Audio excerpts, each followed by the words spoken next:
Hello everybody and welcome to this all-new episode of the Fairfax Sports Report. I'm your host, Monica Moore, and we have a great show for you tonight. Just to preview, there are no longer any undefeated football teams in the Northern region. We'll have all that for you tonight. I'm delighted to be joined in the studio by Paul Fromelt from the Fairfax Times, Phil Murphy from Digital Sports, and BJ Kubaroulis, a contributor to the Washington Post.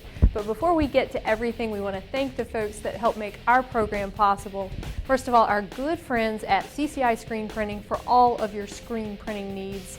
Also, special thanks to Craig Sturbutzel for all of the fantastic photos you see on every single episode of this program. Don't forget that you can get copies of this program and all the games we broadcast from throughout the region at www.pressboxvideo.com. And you can check out our website and the Video Vault feature for highlights and interviews. You can become a fan of the Fairfax Sports Network on our Facebook page and contact us for to give us any information that you want to share. Well, before we jump into things, first of all, a couple of news and notes from around the region. If you haven't already heard, in wrestling news, John Bellier will be at Centreville this year as their new head wrestling coach. He resigned his position at Langley. He's been very successful over there. In the past 9 seasons, he has been Coach of the Year in the district 6 times. Also, congratulations to Mark Bendorf. It has recently been announced that during the week of October 5th, he was Coach of the Week named by the Washington Redskins. His program will get a $1,000 donation from the NFL Youth Football Fund. It has been reported that South Lakes basketball head coach Daryl Branch will not be returning this season. Instead, he will be replaced by 2 assistant coaches, Irvin Green and John Kimmerer. Again, they will be serving as co-coaches. Also, our best wishes go out to Billy Pugh, the Hayfield football coach. He suffered a massive stroke earlier this week. Again, our well wishes for him. Roy Hill will be taking over as interim coach over at Hayfield. Also, we mentioned this a couple of weeks ago, but also send out our best wishes to our very good friend Dennis Stewart, who also suffered a stroke earlier this year. We've been told he's doing well. A lot of you know him from the Triple Edge Lacrosse Report, a very, very good friend of our program. Well, before we jump into football, there is some huge news from around the region this week, and that is that your 2009 Virginia AAA golf champions are the Westfield Bulldogs. The 3rd time was the charm for the seniors on this team. The last 2 years they've come in 3rd, but this was their year. You see there Wes Lou leading the team. He finished 4th in the overall competition. He actually was tied with Chantilly's Jisoo Park. They had a 2-hole playoff. Park got the better of that, so he finished 3rd. Wes Lou finishing 4th, and you see the other Bulldogs there coming on strong. Tim Ritter, Sarah Stanley, and Jimmy Sanders. And I have to mention this because it is so impressive. Westfield competed in 7 tournaments this fall, including the postseason, and they won every single one of them. If you watch the program regularly, you know that they were your Concord District champions, they were your Northern Region champions, and now they're your 2009 AAA state champions. Moving on, we'll be talking a little bit more about Westfield as we go into the Concord District football scene. We'll show you what it looks like after week 7. And you see, as I told you, no longer any undefeated teams in the region. Robinson losing to Westfield this week. You also see that Chantilly coming up with a big win this week. But let's talk about this Robinson-Westfield game that went down to overtime. Now, Westfield was on a very big high after their win against Oakton, everything clicking for the Bulldogs. During the first half, they were able to hold in check those 2 Robinson star running backs we've talked about so much this season, Riley and Velasquez. Robinson comes storming back during the second half to force overtime. During overtime, Westfield gets on the board first, then Robinson scores but is not able to convert on the extra point. But guys, one Westfield player that had a great game was Gary Turner. Thanks, Monica. Paul from the Fairfax County Times, along with the shaggy Phil Murphy from digitalsports.com. Phil, we've talked about this. These Westfield Bulldogs, they lose a lot early, tough out-of-district schedule, come and beat Oakton. Now they're beating Robinson, and it was Fenyak and Turner having huge games. Well, Paul, we touched on this last week, and I mean, this team, you knew coming in that their district schedule wasn't going to be the big step up for them it is with most other teams. Coming into this Concord district schedule, normally teams play other teams out of conference. Concord district annually, one of the strongest districts in the state, and then you see teams step up. But Westfield faced Lee, faced Stonebridge, faced Lake Braddock, faced the cream of the Northern Region crop early. So they've basically been in playoff mode all year. Their losses are going to help them a lot with tower points. And we said on the show 2 weeks ago that if they would have beaten 2 out of 3 with Oakton, Robinson, and Chantilly, 2 of the next 3 games they have, they're 2-0 now. If they would have won 2 of those 3 games, they'd be in the playoffs at 5-5. And right now they've already won 2 of those 3, and now all they need to do is get a win somewhere against 2 wins actually against Chantilly, Herndon, and Centreville to close out the season. And they're in the postseason. This is a team that no one wants to see as a 6 or 7 seed in the playoffs. Yeah, I mean, they're knocking on the door right now. They're the number 9 in Division 6. Power points, the top 8 get into the playoffs. Okay, so this week we saw 5 pretty big upsets, I'd say. This wasn't even the biggest, but let's jump over to Chantilly, Centreville, and Monica has all the details. That's right, another big Concord District game going on. Chantilly squaring off against Centreville. Chantilly coming out the victor, and you see the hero for the Chargers, Chris Martin. He has been hampered with injuries throughout his career, but 200 all-purpose yards, 3 touchdowns, and his teammate Mike Ferris also coming up with a very big game, around 100 rushing yards for Mike Ferris. We've talked about him a lot this season. I think we may even have a photo of Mike Ferris to show you. Unfortunately, it sounds like we don't. But anyway, so guys, this was a big game. Chantilly getting the win, but I was very impressed with some of these Centreville Wildcats. Their quarterback, Cam Walter, does not get enough attention throughout the region. One of his favorite targets, his little brother, Chase Walter. And then, of course, Warren Denny. Phil, I know you have a lot of respect for him. And guys, feel free to go back to the Robinson-Westfield game. I think we have some highlights from that. Yeah, Phil, but first things first, this Chantilly team, again, they had a tough initial schedule, and they're picking up wins as well. So what do you expect from this Westfield Chantilly game, as we're going to see the Westfield and Chantilly highlights? Yeah, Westfield Chantilly, again, it's annually one of the best rivalries in the region, and Chantilly's never beaten Westfield in the regular season. They've won, the 2 games they've won were both playoff games, but as we go now to the highlights from this game, first here's Robinson Westfield. First quarter, Danny Fenyak on the beautiful out route to Kendall Anderson, 6-yard touchdown connection. That second quarter put Westfield ahead 7-0. But coming back, Westfield adding to it later in the quarter, 45 seconds left. In fact, here's Dylan Ryden-Doty making it 14-0 to Westfield at halftime. It was 133-23 advantage in total yards for Westfield in the first half. But Robinson coming back, and Mike LaPresti rolling right, throwing left, finds Paul. What's a 13-letter word for an automatic touchdown pass? He went to Jared. Jared Velasquez, 29-yard score. They actually tied it up at 14. And here, waning moments of the game, field goal for Jordan Vassell gets blocked by Ryan Sweet. So we're headed to overtime, tied at 14. Play fake on 4th down. This is the play of the game, maybe the play of the year in the Northern Region. Danny Fenyak to Gary Turner, gets his left foot down inbounds. We're taking a second look at this play. Paul, what are your impressions? Did he get his foot down? It basically comes down to, did his toe come down or his heel first? But still, I think toe got down just before the heel. Touchdown pass puts Westfield ahead on 4th and goal, makes it 21-14. Bulldogs and Robinson, though, coming back. They do have a possession, too, in overtime. Here's Connor Riley. He finished 16 carries, 63 yards. That score. Robinson, though, held to a season-low 139 rushing yards. Ensuing extra point, though, to force second OT, Ryan Sweet gets his second block kick of the game. Westfield takes it by 1, 21-20. Paul, your thoughts? Well, I said it before, Westfield has a young team, but you got to trust this coaching staff. Westfield has been a power in this region for a reason.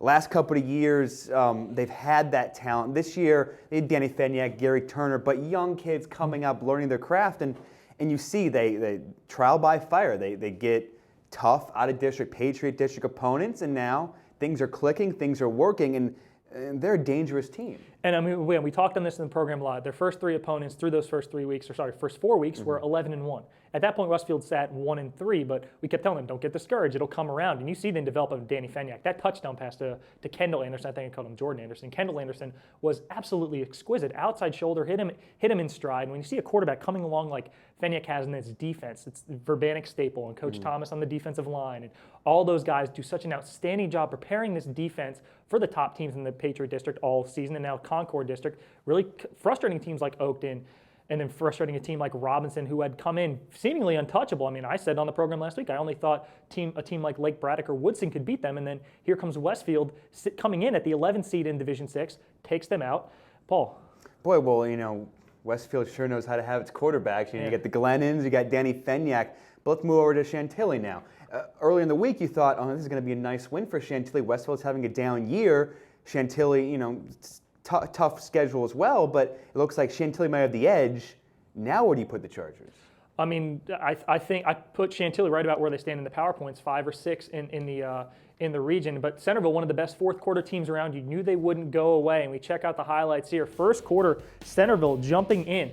Here's Will Hill, and he done changed the game, Paul. That's what he did. 5-yard touchdown run. That made it 7-3. Centreville already had a Jared Rondo field goal to their name. Now fast forward to the second quarter. Chris Martin was huge, Paul. You can go to Kmart for all your needs. Play action. Carson Romine, this kid's had great development in the last few weeks. Goes deep to Chris Martin, 43-yard touchdown connection. That made it 14-3. But Centreville coming back, and they're using their arm. Adam Garrity kick return, 47 yards, put them in a short field position. And here, Cam Walter calls shoddy. And Monica mentioned, I think Warren Denny's one of the most underrated receivers in the region. Here's him on a screen pass, a tunnel screen. He finished 10 catches for $119. Huge day for him. This led to a 5-yard touchdown run by Cam Walter. That made it 14-10. But Paul, I love saying ensuing. This is the ensuing kickoff. I also love long kickoff returns as a response. And Kmart's open 24 hours. Chris Martin fields it at his own 7-yard line. Look at the wedge, just follows his seam, and then puts it into a different gear, gets outside, 93-yard kickoff return for a touch, 21-10. I'm talking, he's still running. Long kickoff return for Martin. That made it 21-10, but we were not done before halftime. Centreville coming back on a great 2-minute drive by Cam Walter, capping it by heading it to Adam Garrity. 5-yard touchdown run for Garrity. He finished 7 carries, team high 31 yards, but Carson Romine here, 1-yard touchdown run, capped an 18-play, 72-yard, 8-minute, 10-second drive to start the second half. Your score at the moment, 28-17. And here, Cam Martin, Paul, already got a receiving touchdown, already got a return touchdown, got to get the offensive hat trick. 59-yard run for a score on the first play of the fourth quarter, made it 31-17, and 35-17. Paul, Centreville came back, cut it to 35-25 with a touchdown 2-point conversion. This would be the player of the year if it counted. Watch this catch by Warren Denny, just lay out, pull it in. However, didn't count.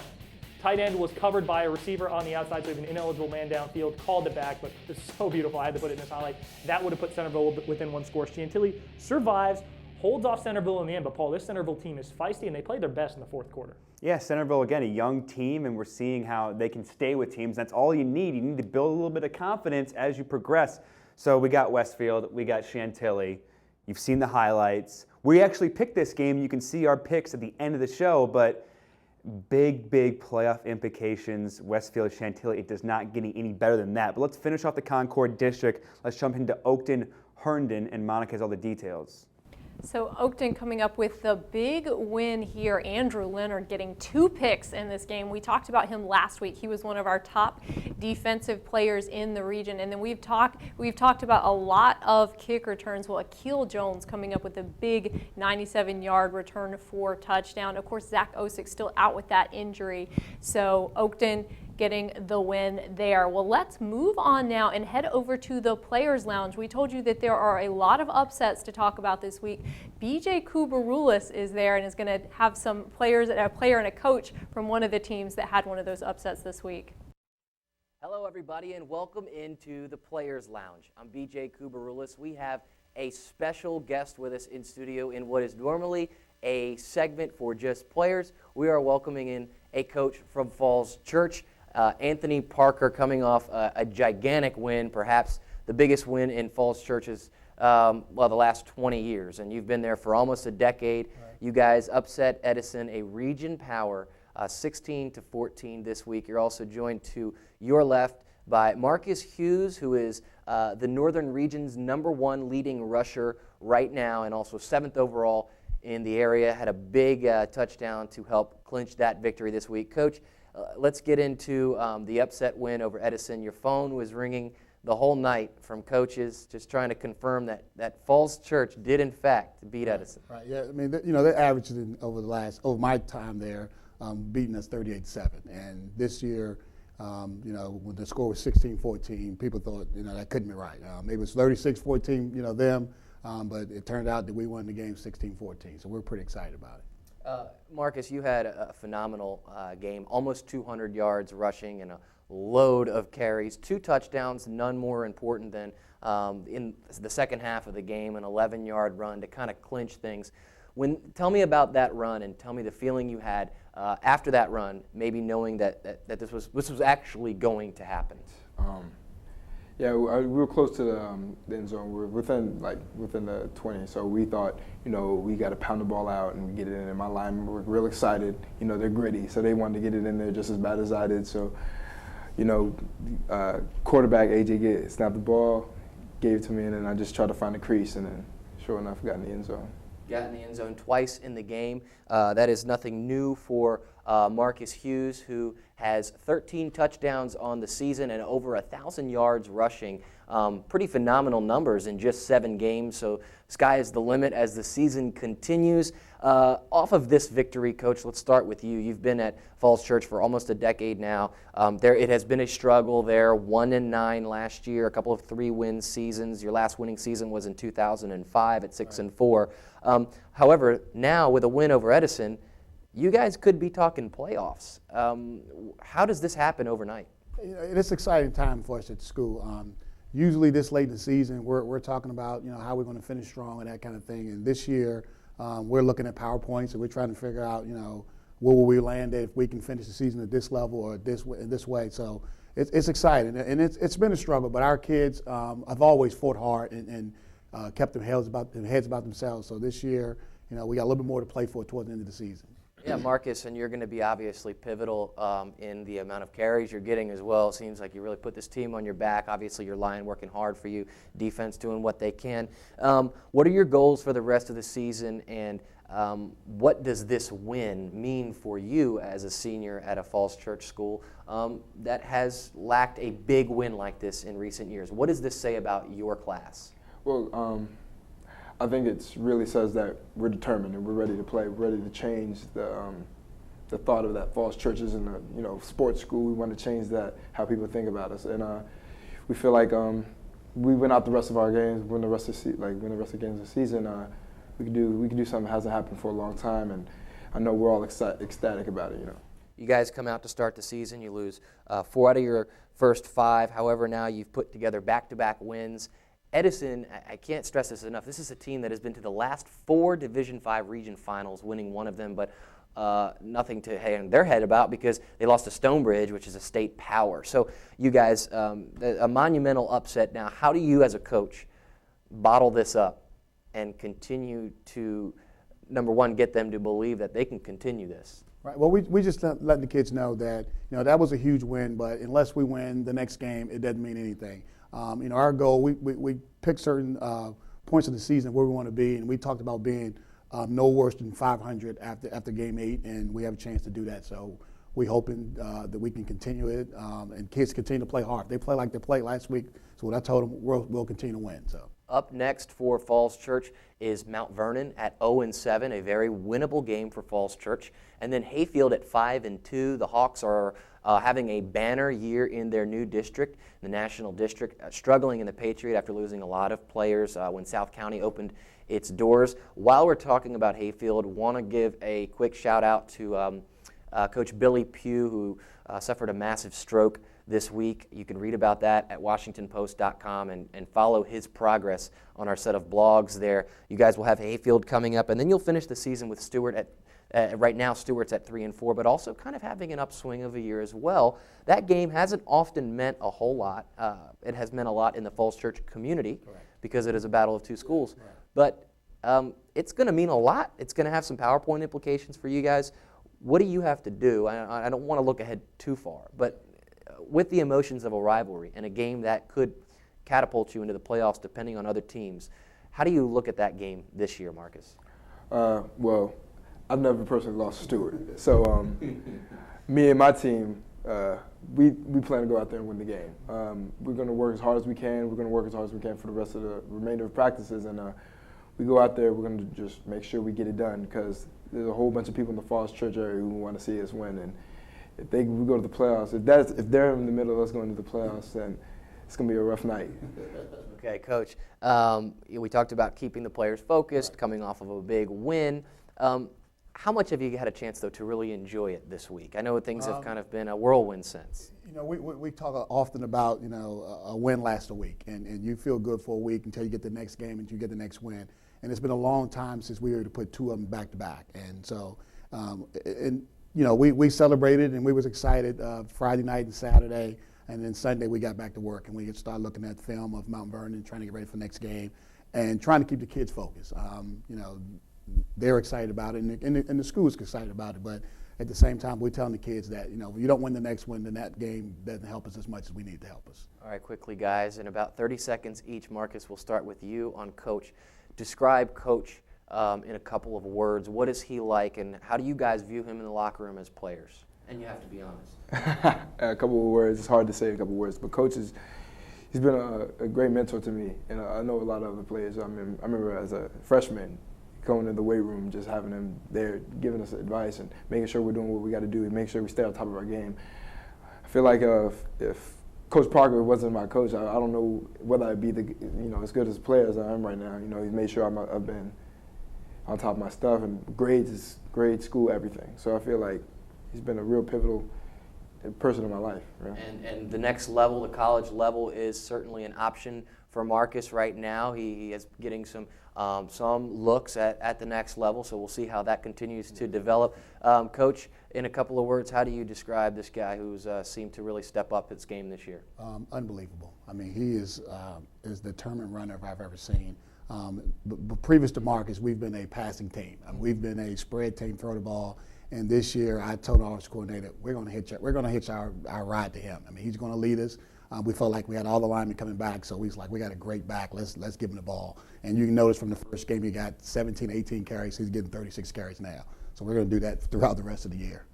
The Jaguars invade the Players Lounge. We want to thank Marcus Hughes, the #1 leading rusher in the Northern region. That sounds pretty good, doesn't it? And Anthony Parker, who has put in his time at Falls Church and certainly earns a huge win to add to his resume. But you heard Marcus talk about Coach as a guy who really looks after his players in more than just wins and losses and really cares about taking care of these young men. And they will continue to look for a winning season and to get into the playoffs. You can monitor their progress on our set of blogs at WashingtonPost.com, also at FairfaxSportsNetwork.com, and on this show here on the Fairfax Sports Report. Thanks for sticking with us here in the Players Lounge. I'm BJ Kubarulis.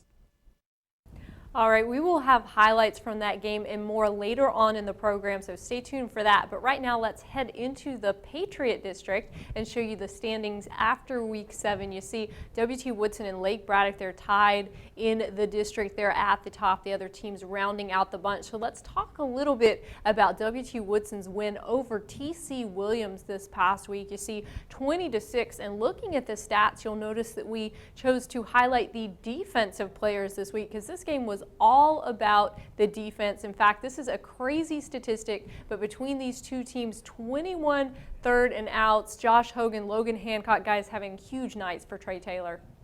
You can check out the story on this game in the Fairfax Times, and Dave Bushenfeld, who many remember from his days at FSR, wrote the story. And before the game, I said, Dave, I really want a story on Connor Riley. I want a story on, he's one of the best quarterbacks in the region. After the game, Dave called me and said, I'm talking about the defense. I'm talking about Woodson's defense. They did fantastic today, Phil. And with the offense they have, if their defense steps up like this, the sky's the limit. Well, Paul, I was there too. And I mean, you came in with Woodson had the 5th ranked defense in terms of points per game in the Northern region. T.C. Williams was the 3rd. So we kind of figured this is the way it would go. But there were 21 3 and outs forced in this game, and those aren't counting turnovers, literally 3 and out and a punt. So this game really, really dominated by the defense. Woodson yielded 3 total yards on 34 plays combined in the 2nd and 3rd quarters, but it didn't look like that as we picked things up on the 2nd play of the game. Little blurry, it was a little rainy in the press box here, Paul, but Cortez Taylor gets C-Dot, T-Dot, California A-Hot, finds a seam, hits a gear, and goes 61 yards to the crib. However, on the 58 plays other than this one, T.C. Williams gained just 45 total yards. That statistic was not helped, as in the 2nd quarter, Woodson pins at T.C. Williams deep. We mentioned those 3 and outs, Paul. T.C. Williams had 12 of them. Here's one of them. This is actually a punt attempt. Josh Hogan comes in, dumps the punter back at his 10-yard line for a 13-yard loss. And with 10:34 left in the first half, no one runs this play better than Woodson. Connor Riley out of the shotgun call shotty. That option left is just automatic. James Johnson, 10 yards to the hoose. Ties things up 6-6 after 1. Woodson blocked the extra point. Then their kick was wide, so 6-6 at the break. Fast forward now to the third quarter. T.C. Williams punted down to the Woodson 31. Ball was called back for an illegal formation. Punted again, only punted to their own 31. So 38-yard swing on that one penalty. Bertrand Mgampa, this is his first carry after that 27-yard touchdown. It was also his first carry of the game, so I guess Trey Taylor benched him on his fantasy team. Not sure. But here, Josh Hogan gets an interception in the fourth quarter with the score still 12-6 in favor of Woodson. Hogan, 12 tackles, fumble force, fumble recovery, and that pickle-ickle. Later that drive, at age 16, Jonathan Stokes went to the much older head coach Trey Taylor and simply said, "Ball me," and he did. 5-yard touchdown run for Jonathan Stokes. He finished 20 carries, 129 yards. Both were game highs, and that score. Woodson takes it 20-6, and now they're the third-ranked defense in Division 6. All right, so when Woodson beat Lake Braddock earlier in the year, everybody's high on Woodson. They suffered a loss, and then a bunch of other teams like Braddock Lee kind of bump up there. Is Woodson legit? Is Woodson the team in the Patriot District? Absolutely. They may be the team in the Northern Region. As things stand right now, if they win out, they will be the #1 team in Division 6. They're ahead of Robinson. We'll go through the PowerPoints later. We're bringing those up at the end of the show and what the strength of schedule versus the VHSL numbers mean and what you can take away from those numbers. But Woodson comes in. They've only had 1 loss. That was to Lee on the road. In that game, they just got down. Idris Augustus, he did his thing. A 90-yard touchdown run really turned the tide of that game. So yes, their win over Braddock on the road was legit. It was a chaotic game, but it's not like they were ill-deserving of that win. Then they go and they beat Westfield on the road by 21 points, beat Chantilly. So they're taking out some of the best teams in the region. But the crazy thing is their schedule doesn't get much easier. They face West Springfield this week, with whom now they're in a 3-way tie for first in the Patriot District. And then they close the season against South County. So you still have some of the top 5 teams in Division 6 on the schedule for Woodson. So if they go through the table 9-1, they're not going to see a team in the playoffs that they haven't yet beaten. I think that's a huge advantage for this team. Connor Riley, you touched on, is one of the best quarterbacks in the region. He probably is the best quarterback in the region. Kind of unfortunate he ran into a great defense here, so we weren't able to highlight him when both Dave and I were at the game, but we'll get another chance. I'll see him Week 10 against South County. But yeah, I mean, this team is absolutely complete. We lose the defense. Logan Hancock must have blitzed 50 times in this game. You see those 9 tackles, 5 were for loss, so he really devastated that backfield. Woodson 3-0 in the Patriot District. West Springfield 3-0 in the Patriot District. The third team, Lake Braddock, and they took on South County. Monica has all the details. Well, guys, you were just talking about one of the best quarterbacks in the Northern region. We're getting ready to talk about another one because Lake Braddock and South County squaring off. A lot of people were excited about this one because these are 2 tough clubs. Now, they were victims of the weather. The weather awful this weekend for football. Lake Braddock is a team that averages almost 30 pass attempts or over 30 pass attempts a game. But you see Michael Niebrick there going to the running game, rushing 157 yards, 3 touchdowns. He is the real deal dual threat quarterback. You see a great picture of him there from a game earlier this season. So Lake Braddock coming up with the big win, guys. They have been coming on strong as of late. Niebrick, 3 touchdowns. And what else did you say? We just talked about Connor Riley, Michael Niebrick. Fantastic.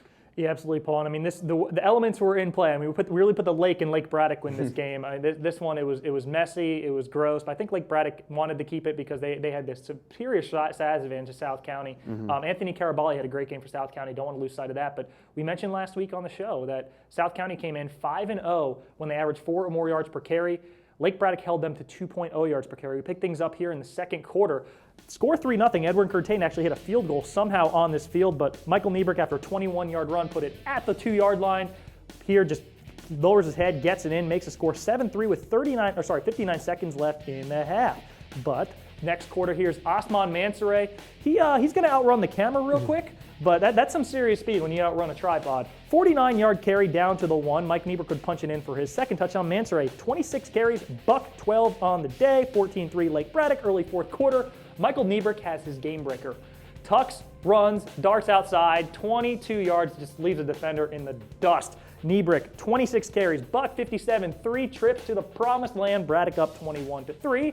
And here, a little choppy. This is a result of the rain. Actually, the camera footage got jacked up. But Andrew Weidinger, you're just going to take my word for it, 19-yard interception return for a score, picking off Evan Beal, sealing the win. Lake Braddock holds South County to 26 carries for 52 yards. 3 points for them is a season low, and South County now 0-2 when they get less than 3 yards per carry. That's a big X factor for them and for most teams, in all honesty, how well you run the ball. Remember, Lake Braddock, yes, they allowed over 200 yards to both Lee and Robinson, but those are both season lows for them.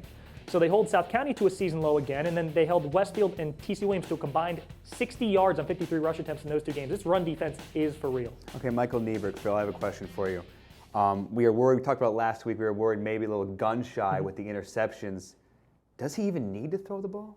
Oh, he does need to throw the ball in this offense. I mean, that's something that Coach Renner, I know, is working on him with, is just making sure that he does throw the ball. He doesn't get gun shy, because this offense is designed for short passing yards. It's kind of like a hybrid spread West Coast offense type style. You do need a mobile quarterback to run this offense.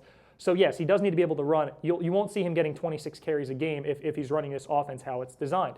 Now, I think the only reason he had 12 pass attempts is because he was throwing a sponge to his receivers. I mean, it got to a point when the ball, it was just unthrowable, and they had a lead too, so they're going to be running out the clock. So yes, they do need to throw the ball, especially if they're going to make a playoff run, and especially to beat the teams like Woodson, South County, who they very well may see again, Robinson, to beat those teams on a dry field. But if it's wet, he can definitely get it done with his legs. Well, let's jump over to, I mentioned 5 upsets. We saw 1. Let's jump into number 2, Robert E. Lee taking on West Potomac. Right, a lot of people might be surprised at this score, but the thing that you have to keep in mind is that Idris Augustus did not play in this game. You don't see him there on the statistics. He was injured last week against West Springfield. That's a huge loss for Lee. Jasmine Williams trying to pick up the slack, 112 rushing yards, but just not enough to overcome West Potomac. And guys, West Potomac's defense got it done. Their special teams got it done. And again, a lot of people perhaps surprised to see this score, but a good win for the Wolverines. Wet weather, bad field conditions, and you mentioned a stat earlier, Phil. Why don't you share it with us? Yeah, as the game went on, the numbers skewed heavily in West Potomac's favor. I think that's a result of the field conditions deteriorating throughout the game. In the first quarter, Lee outgained West Potomac by 70 yards. In the second quarter, they only outgained them by 15. In the third quarter, they were at a 12-yard disadvantage. In the fourth quarter, at a 69-yard disadvantage. We showed Jasmine Williams 112 rushing yards in this game. 100 of those were before halftime. They came right down the field. Beautiful play action pass by Greg Lopez on his only pass attempt of the drive. 12 yards to Mequan Johnson, put them on the board. But the offense really sputtered after that. Defense played outstanding. Both those touchdowns, one, there was a field position thing. The punt went out of the back of the end zone, so that made it 7-2 after a sacrifice bunt.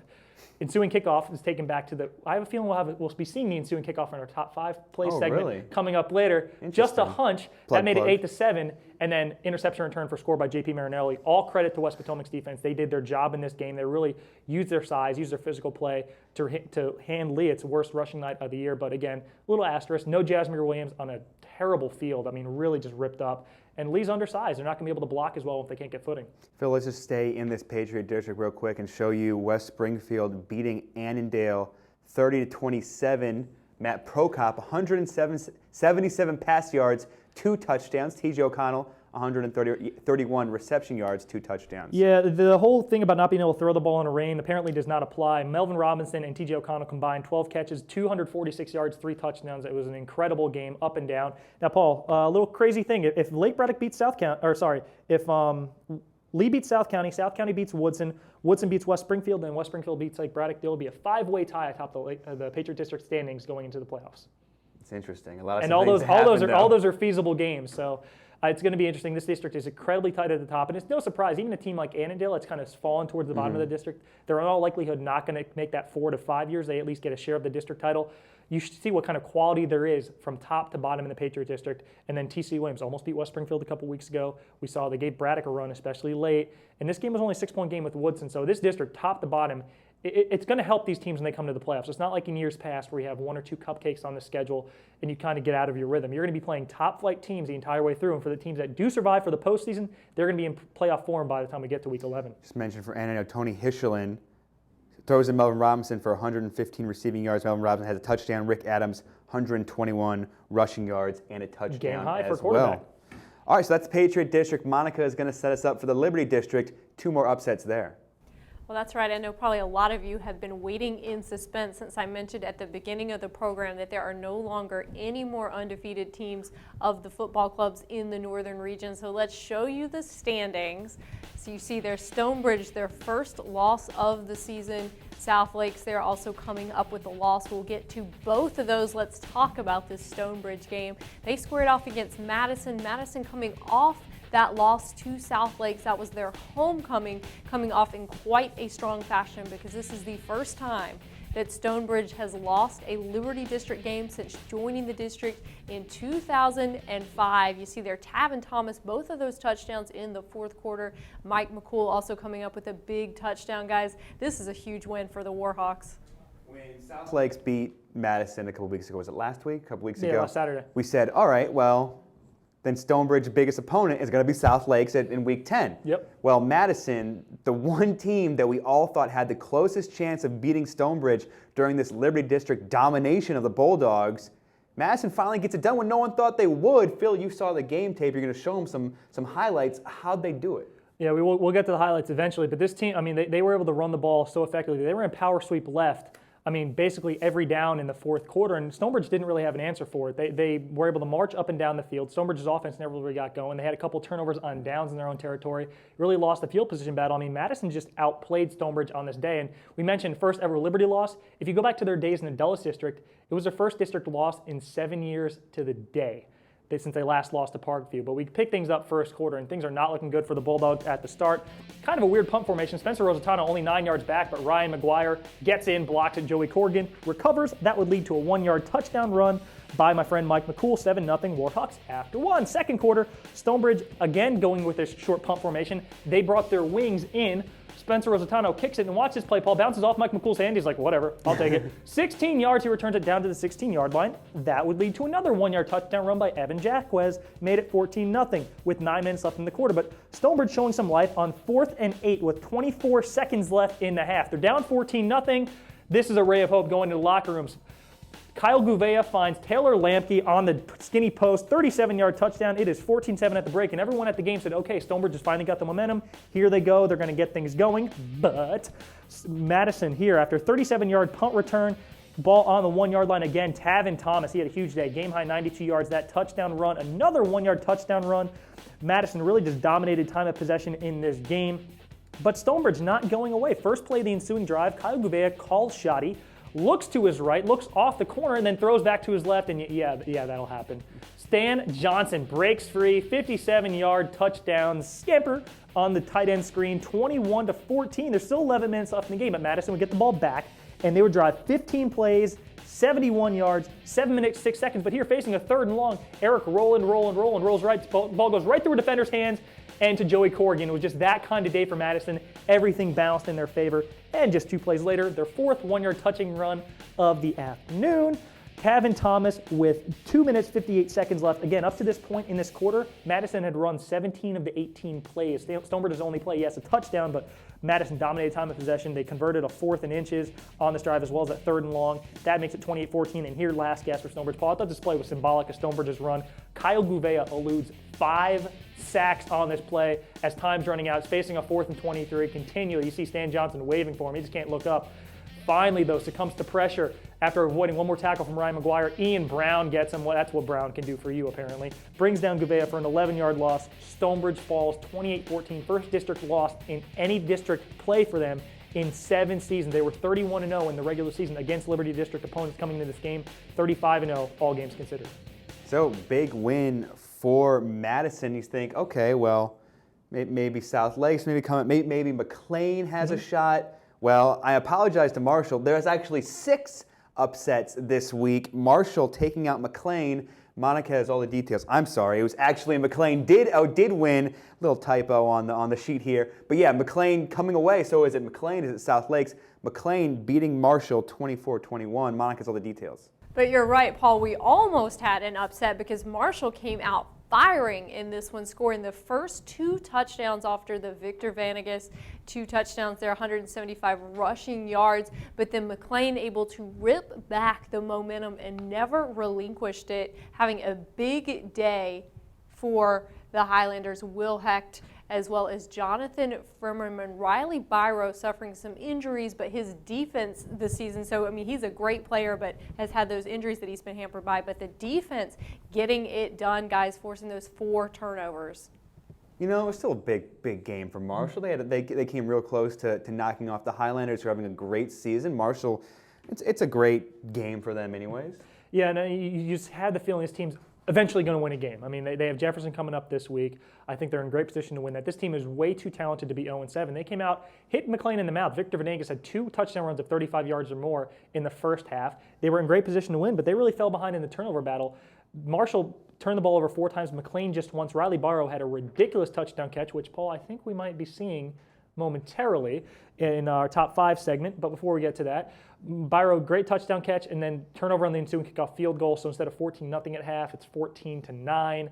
And then McLean, I mean, even though Byro only had 1 carry and 1 reception, this defense was really opportunistic. Scotty LaFoon recovered a fumble. Bobby Ludwig forced a fumble, recovered a fumble. His brother, Jimmy Ludwig, forced a fumble, recovered a fumble. So this team very opportunistic on defense, and I think that's the story with McLean. They just really find a way. They did the same thing against Madison. They may have been outplayed, outgained in terms of yardage, but still find a way to get the win. All right, so that could have been an upset. Wasn't. What was an upset, the Fairfax Rebels taking out South Lakes. And this is one of those scores you do need to check your sheet and make sure it's not a typo. We came in expecting South Lakes to be the heirs apparent in the Liberty District, but Fairfax really just came out and got the job done.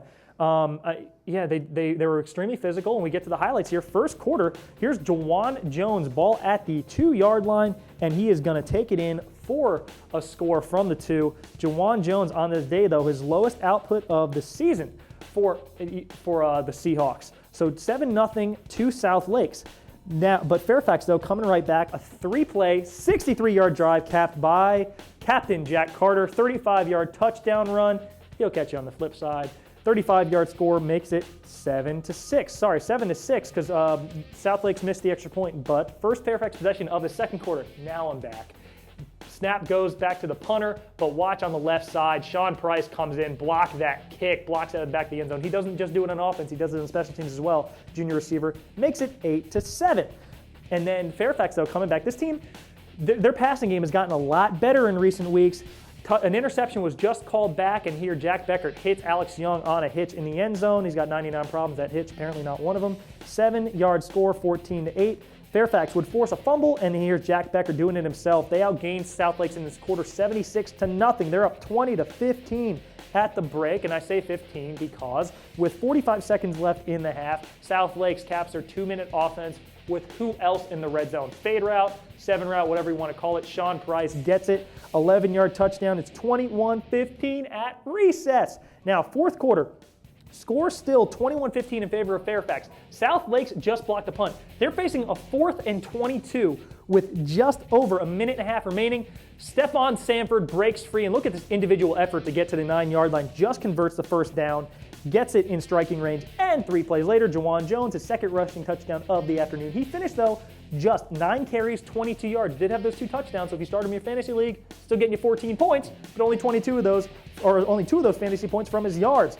Fairfax now facing a 1st and 10, but not much time left. Here's Marcus Bailey running for a first down, and then Patrick Beam, 30-yard reception here, goes up, climbs the ladder, beautiful catch, putting the ball on the 8-yard line with a minute and 20 seconds to go. Jack Carter would run the next play in for a touchdown. 27-22 is your final to Fairfax. A very similar to win to what they did against Stewart, except they didn't turn the ball over as much, but still heroics late. Jack Carter getting it, and this is big for Fairfax in terms of power points. Fairfax loving life right now in the Liberty District. They have not been over 500 since 1999. So that's a big deal for Fairfax. I know why you know that stat, too. I was a junior at Fairfax. The last year, Tom Verbanek was at Fairfax. The next year, my senior year, we were 5-5. So that's how I know the Fairfax history there. But also an interesting point, Phil. Did you see E60 this week? I did not. Okay. Fairfax High School featured on E60 in a profile of Chris Cooley, Harold Stolliker Stadium. Cooley's had a camp there over the summer. It's on ESPN. Very cool to see Fairfax High School. But let's jump now. Let's take a pause from football. We still have one more upset left. Let's jump into volleyball. Monica Moore. All right, well, a couple of big games that we want to talk about. Again, I've shifted it. We're going to do the spotlights first, then we'll go into my rankings. So first of all, let's talk about a big Patriot District matchup. Woodson squaring off against West Springfield last Thursday. You see, that was a hard-fought battle, and Woodson getting it done on the defensive end because West Springfield is a hard-hitting team. Woodson coming out with 14 stuff blocks in that game. Becky Conway leading the way with 17 kills and 3 of those stuff blocks. And then Rachel Conway, the setter, with 41 assists. Jackie Palashak, 28 digs. So Woodson looking very strong right now in the Patriot District. Now let's move over to another Patriot District team because I am very remiss that I did not talk about this last week. But T.C. Williams winning the Alexandria City Championship. They squared off against Episcopal. T.C. Williams to get there defeated St. Stephen St. Agnes. Episcopal defeated Bishop Ireton. You see, that one was also a hard-fought match. TC coming up with the first 2 wins, but then letting off a little bit, and right there taking advantage was Mary Foran with those 20 kills. She had great games in Game 3 and Game 4. TC Williams regrouping to win the Alexandria City Championship. And then finally, last game that we want to talk about was Westfield Centreville. Now, we talked about how Westfield had that huge win against Chantilly, but then Centreville popping right up in the Concord District, defeating the Bulldogs 3-2 last Thursday. Celine Alasamuco, we talk about her on this program all the time, and there's a reason why she is that special. 18 kills, 6 aces, and then Jenny Smith, the setter, also having a big night with 16 assists. So we've talked about some of the top games from this past week. Now let me show you my rankings. Not a lot of movement this week. You see Chantilly there did falter, as we said last week, against Westfield, but they have rebounded nicely with big wins over both Robinson and Centreville. Stonebridge defeated McLean earlier this week 3-0. Now I talked about Robinson losing to Chantilly, but again, coming off of that big win against South County, who's dropped down to the 4th place position. South County having some big Patriot District wins this week, and then Herndon still rounding out the bunch. All right, well, that is it for volleyball this week. Let's shift back to the National District, and we've already spoiled this for you a little bit because we've talked about Falls Church's big win over Edison, but there you see the standings. Hayfield coming up with a big win of their own this week. But let's talk a little bit more, guys, about this Falls Church Edison win because we talked about Stonebridge's Liberty District streak being broken, but Edison having that 20-game National District winning streak broken by the Jaguars. Phil, let's just jump right into the highlights here because it was a big win for Falls Church. Yeah, we get to it. First quarter, here's Martin Lopez. He's their field goal specialist. They have a different guy for extra points field goals. On his left foot, 38-yard field goal. Drano, 3-0 Falls Church at that point. But Edison striking right back. This was kind of like a heavyweight fight between 2 of the top running backs in the National District. 2 guys that will get all-region consideration. Angus Harper. Angus, pretty beefy. 65-yard touchdown run makes it 7-6 to the Eagles. That's who's the score after 1. Actually go now to the second half, and Marcus Hughes striking back. Basically, if your last name starts with an H, you're a good running back. You have Harris, Harvey, Hughes, Harper. Here's Hughes. 46-yard score. How you doing? 10-7 to Falls Church. They lead. First play after that, though, Angus is like, no, you didn't. Yeah, I did. 64-yard touchdown run, goes right through the gap and then drops it. This team had a lot of struggle moving the ball through the air, so Angus put the team on his back with the ground game. He finished with 216 rushing yards, 2 touchdowns.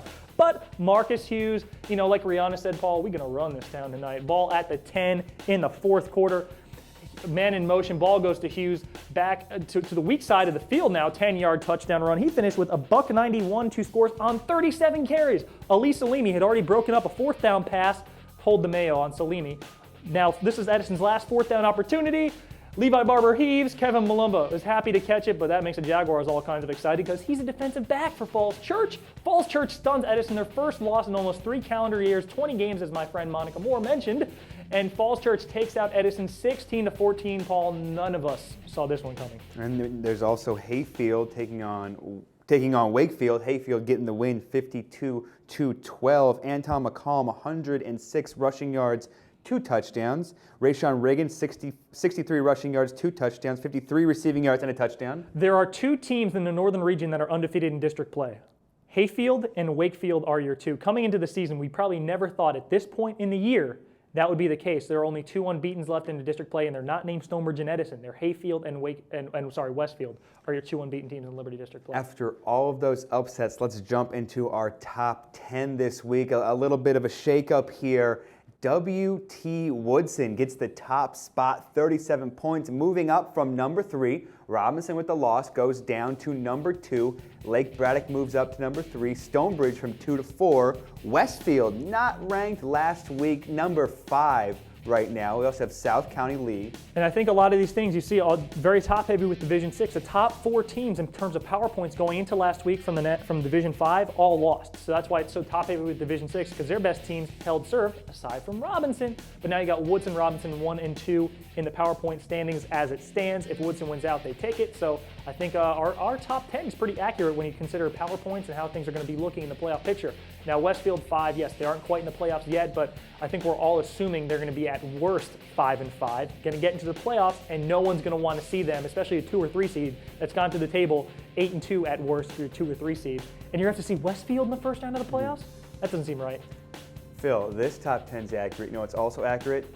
Your top 5 plays of the week. Oh, yes, they are, Paul. We go to the top 5 plays of the week, and I mean, we see tape from all over the northern region. We kick things off. Paul, you in my 5? Here, we mentioned the Marshall McLean game. Just no time left in the half. Riley Byro juggling act to himself. He only had 2 touches, but when that's one of them, it really counts. Coach Patrick said he wasn't worried about not being able to run him between the tackles because of the injury, because he knew he could do those kind of things when he's lined up outside.